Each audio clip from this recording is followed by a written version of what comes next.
Portanto, proteja seu patrimônio, faça um controle com até 10 anos de garantia, sem cheiro, sem sujeira e com total segurança para sua família. Ligue agora, 3026 5060. Zap Cupim, a solução definitiva contra os cupins.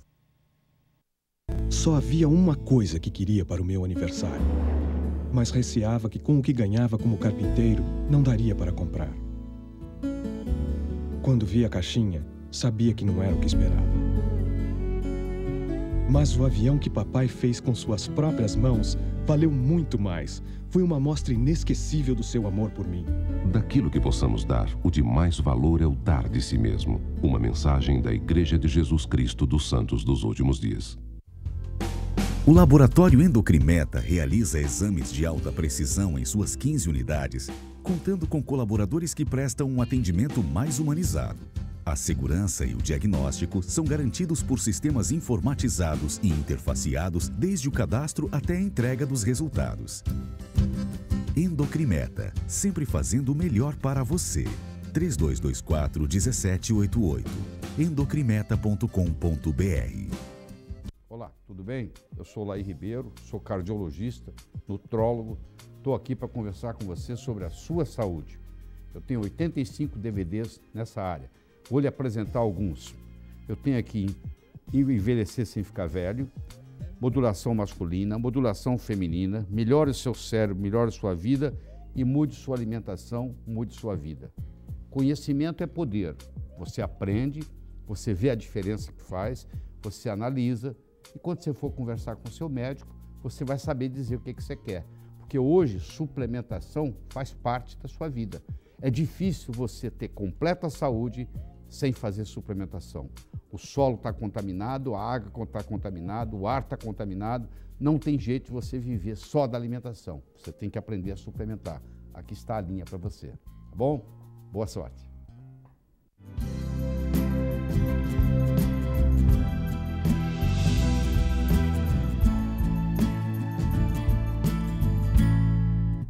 Tá?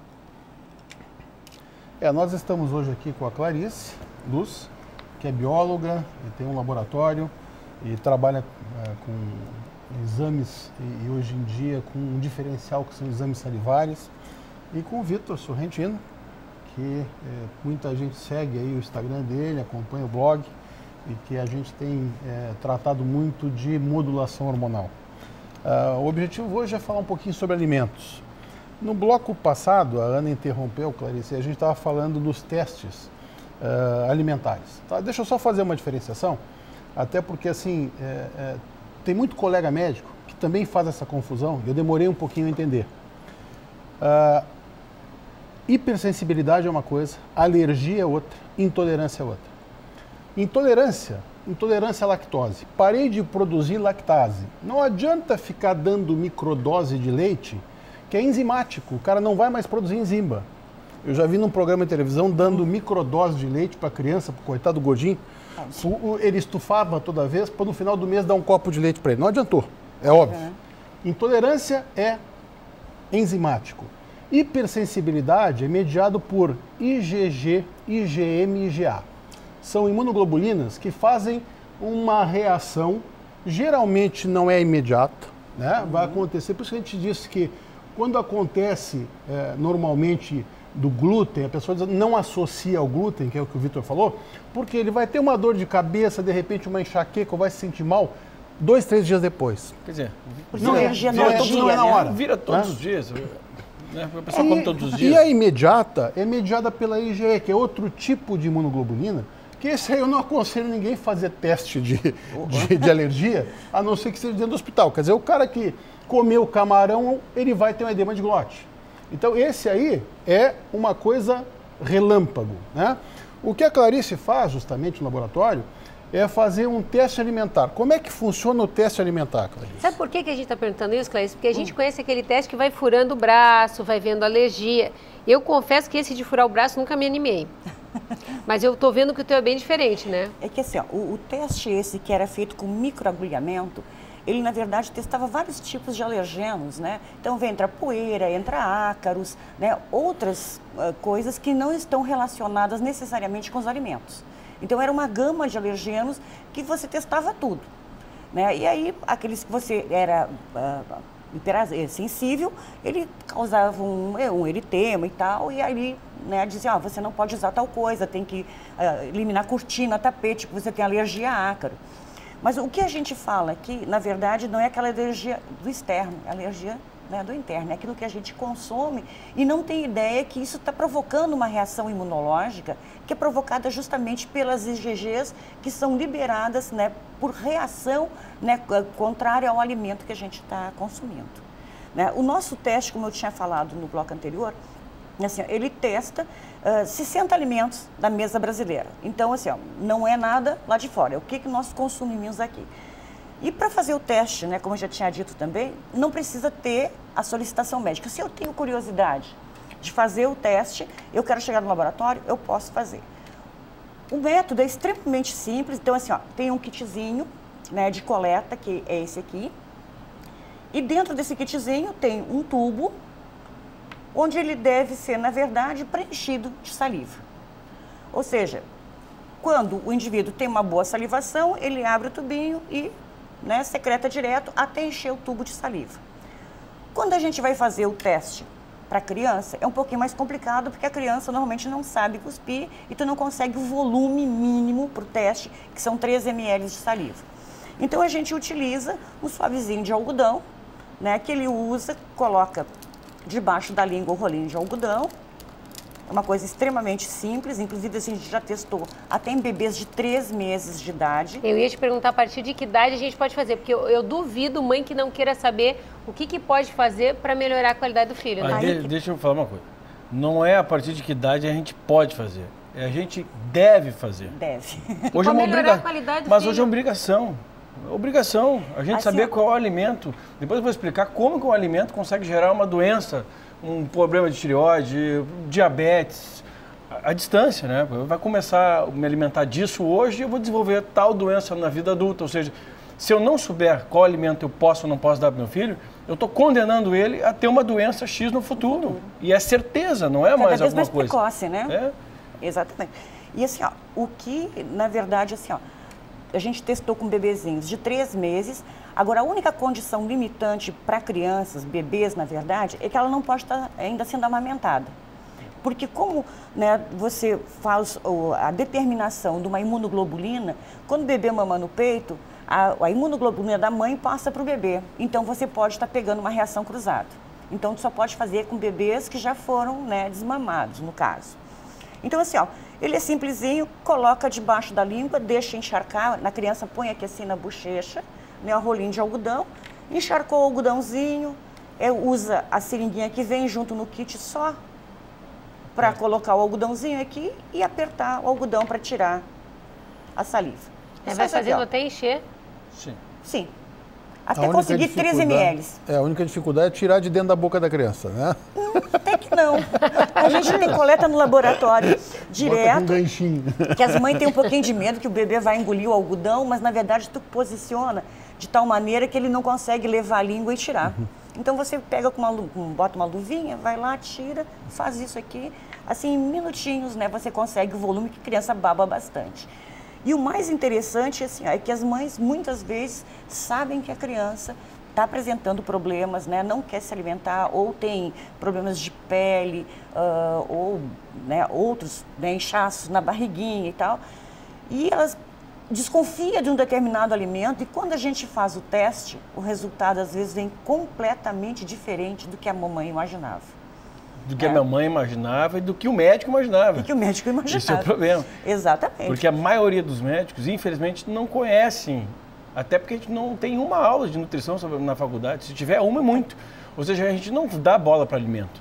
Então, essa coisa de, eu vou esperar alguém me solicitar, porque pode ser que eu tenha um problema, ninguém vai solicitar. Vai passar a vida inteira sem solicitar, porque nem sabe que existe o exame. Deixa eu te falar então, uma coisa, a pessoa tem que ir lá e fazer. Eu trabalhei 30 anos no Hospital da PUC e acompanhava muitos testes de endoscopia que eram feitos em crianças, tá, que tinham problema de refluxo, que tinham, né, problemas sérios com intolerância ou, né, hipersensibilidade a leite e que não havia forma diagnóstica. Então a gente acompanhava os exames deles, das crianças fazendo endoscopia, que era extremamente invasivo, e muitas crianças, inclusive, foram ao óbito. Porque as mães não substituíram, não retiraram da dieta aquele alimento que estava fazendo mal, e a criança morre desnutrida. Né? Vi vários casos, uns 30 anos, que eu trabalhei no hospital da PUC. Assim. Sabe que isso é interessante? A minha filha do meio tem um sobrinho do meu genro que a gente ficava impressionado. A gente ia visitá-los, o menino era pura ferida e o menino se coçava, mas ele tinha 2 aninhos de idade, mas ele era pura ferida, umas feridas horríveis. Foram ver a alergia ao ovo. Pô, onde é que tirou o ovo do menino, mas não está curado? Agora você me chamou a atenção para uma coisa que aconteceu há pouco tempo. Por que eu falei no início assim, a questão, glúten, tirar glúten é hemodismo, tirar o leite é hemodismo. Assim, aí tem pessoas que entram nesse embalo, tiram o glúten, tiram o leite e começam a consumir, assim, de forma assustadora, ovo, sem saber se pode ou não consumir ovo. E essa pessoa que veio me procurar, ela veio assim, assustada, ela tinha umas olheiras que vinham aqui embaixo, né? Assim, mas eu estou fazendo tudo direitinho, o que está acontecendo comigo? Assim, mas tu fez o teste para fazer essa dieta? Não, mas então vamos fazer. E qual foi a surpresa? Que ela era totalmente intolerante, hipersensível, tudo que você possa imaginar a ovo. Infelizmente, que é um excelente alimento, né? Exato. Mas pode acontecer, né? Tem gente que é a cenoura, né? Não, pode acontecer, tem gente entendeu? Que é a cenoura, tem o gente amendoim, que é amendoim. Assim, deixa eu aproveitar e passar essa experiência. Assim, nós temos hoje, dentro do laboratório, grupos, né, de indivíduos que são, tipo, do Rio Grande do Sul, de Santa Catarina, do Paraná. Então, a gente agrupa as pessoas que fazem os exames até para ver se há uma similaridade, né, do grau de sensibilidade a mais a um determinado alimento do que outro. E uma coisa muito interessante aqui no Rio Grande do Sul, das pessoas, né, daqui do Rio Grande do Sul, que eu notei, obviamente, assim, o índice altíssimo, né, de intolerância ao leite, né, ao glúten, depois aveia, e o que é mais estranho, que as pessoas não desconfiam, que são o feijão. Mas a aveia, Clarice, existe uma discussão, né, porque trigo, aveia, cevada e centeio, a gente sabe que com um pouco de movimento e água gera o glúten. A aveia, existe uma discussão a respeito, porque a aveia seria a avenina, né, o que geraria. Mas, normalmente, o que acontece é por contaminação, porque elas são separadas no mesmo celeiro. Exatamente. Né? Então, a pessoa diz assim, não, mas eu estou usando aveia, que teoricamente não tem glúten. Mas a gente sabe que em países desenvolvidos, até o local, o forno onde é preparado um alimento com glúten, não é usado para preparar o sem glúten. Hoje, o trigo duro, o centeio, o próprio glúten, a aveia, todos eles têm uma determinada dose de glúten. O que a gente tem observado também? Que determinados testes não têm sensibilidade para saber quando é contaminação e quando não é. E nosso teste a gente consegue ver, assim, pelo grau de sensibilização do teste, quando o indivíduo, na verdade, ele realmente é hipersensível ao glúten ou quando, na verdade, ele é sensível puramente ao glúten, porque a gente vê que é contaminação, porque ele não sensibiliza a aveia. Quer ver coisa engraçada? A gente pede de rotina na clínica, tá? Os testes para glúten e para leite. Eu até acho que eu sempre digo para paciente que é uma maldade que a gente faz. Porque ao leite, eu não conheço um que tenha feito o teste de intolerância, tá? E não tenha sentido mal. Mas se a gente disser para a pessoa que o leite faz mal, é o que o Vitor disse, mas minha avó sempre me deu leite. Eu, particularmente, tenho uma lembrança fantástica do leite. Que eu me lembro até os 6 anos de idade. Leite é igual a carinho, né? Claro, minha mãe botava uma mamadeira com um todinho, eu acordava com um todinho na boca. Então era, entendeu? De revirar os olhos. Vai dizer que aquilo não é bom, né? Agora, glúten. Glúten já não é a mesma coisa. A gente pega muita gente que os testes dão negativos. Mas é que o teste é sanguíneo, né? Esse é o problema. Entender, né? O leite, eles fazem o seguinte, ele dá uma carga de lactose na pessoa. E ninguém passa bem. Não tem como passar bem, é uma porcaria. Eu já fiz, né, a primeira coleta que era basal, que é antes de tomar aquela dose, né, de lactose. Ok, tirou o sangue bonitinho. Depois que eu tomei aquela sobrecarga de lactose, eu fiquei o resto do teste no banheiro. Eles avisam para isso aí. Se tiver que ir no banheiro, tem que levar o negócio. Exatamente. Aí tu fica só com o braço pro lado de fora. Mas tem gente que só assim mesmo, para conseguir entender, porque tem gente que não entra na cabeça. Não acredita. Agora, o teste de sangue, qual é a diferença grande? Porque muita gente me chega falando, não, mas olha, eu tenho certeza que é o glúten eu não sou, ou que, enfim, tais alimentos eu não sou, porque eu fiz o teste sanguíneo, o médico já me pediu 10 vezes e deu todos negativo. E aí eu fui à biópsia, para fazer uma biópsia, e também deu negativo. Bom, o problema todo é que os testes sanguíneos para o glúten, eles têm uma sensibilidade, uma acurácia de 60%. É igual jogar uma moeda para cima, cara ou coroa é 50%. Então não adianta nada fazer, porque se der positivo não quer dizer que é positivo, se der negativo não quer dizer que é negativo. Então, é uma parte que o médico acaba não entrando, ele entender assim, existe exame para glúten? Existe, eu vou pedir então. Se der positivo, positivo, não é bem assim, se der positivo, positivo e negativo. Tem exames, inclusive exames na área da cardiologia, que levam muita gente a fazer cateterismo, e na realidade tem uma acurácia de 65%. Imagina um absurdo. A pessoa tem que ser levada a uma biópsia, enfim. E depois vai fazer a biópsia, o intestino do tamanho de um campo de uma quadra de tênis. Eu vou pegar um fragmento desse tamanho e ali vai ter que me dizer alguma coisa. O Lair Ribeiro tem uma frase muito interessante que diz o seguinte: eu te dou um balde, tu vai ali no Laguinho da Redenção e me traz um pouco d'água. Daí tu pega um pouco d'água, ele olha e diz assim, não tem peixe. Claro, não tem peixe porque naquele balde onde tu botou não tinha peixe. Agora não significa que na biópsia do intestino, entendeu? Não deu positivo, porque o que o pessoal faz, o diagnóstico de doença celíaca é isso, né? Ele faz o exame sanguíneo e faz a biópsia. Exato. Daí, padrão na biópsia, ouro, né? Padrão ouro. Daí a biópsia deu normal, quer dizer, é o balde que ele botou no lago e não veio peixe.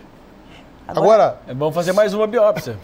Por quê? Porque tem toda a sintomatologia, mas tem que saber. Olha a mudança de paradigma. Até porque é o seguinte, ficar sem esse alimento é muito danoso ao corpo humano.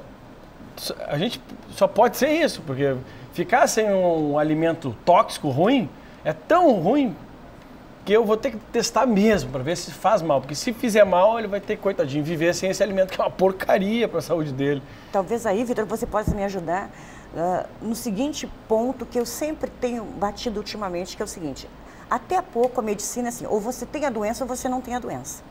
Você não está em processo de adoecimento. Né? Inclusive, os testes eram exatamente para isso. Os próprios testes para celíacos funcionam dessa maneira. Ou você tem doença celíaca ou você não tem. Quer dizer, então a doença celíaca você deita ação e acorda com ela. Não houve um processo. Né? E, na verdade, assim, todos os testes novos